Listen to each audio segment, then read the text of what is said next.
Kwa kuzingatia sheria na kanuni zilizotajwa, maandamano ya amani ya kitaifa, kikanda na kitaifa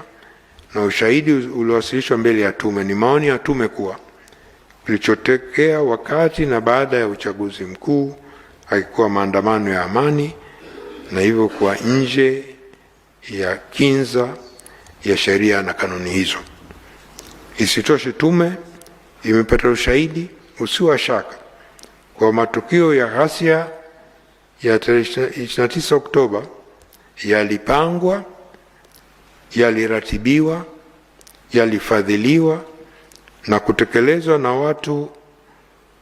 waliopata mafunzo.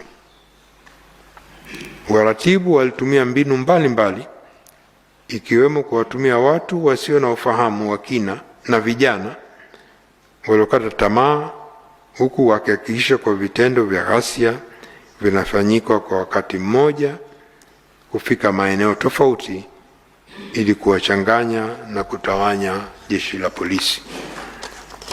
Mheshimiwa Rais, taarifa na ushahidi unathibitisha kuwa watu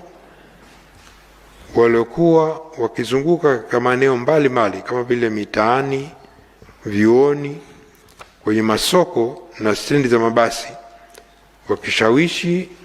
na kuwaandikisha watu mbalimbali kushiriki katika ghasia za wakati na baada ya uchaguzi mkuu. Mfano, watoto wanaoishi katika mazingira magumu, waendesha pikipiki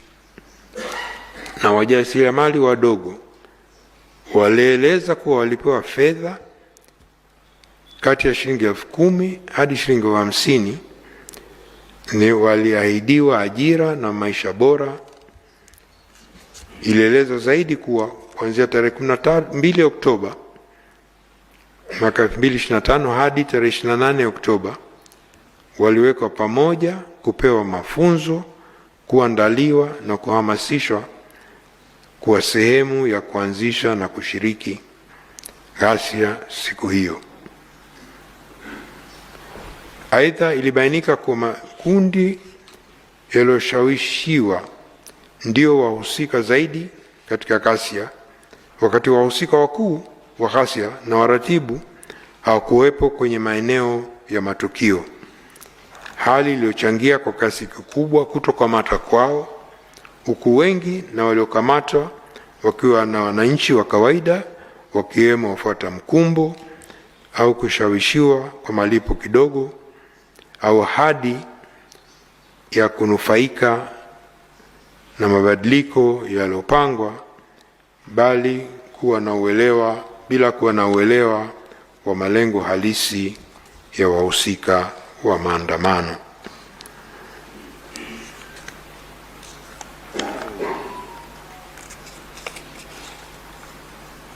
Kuna kijana mmoja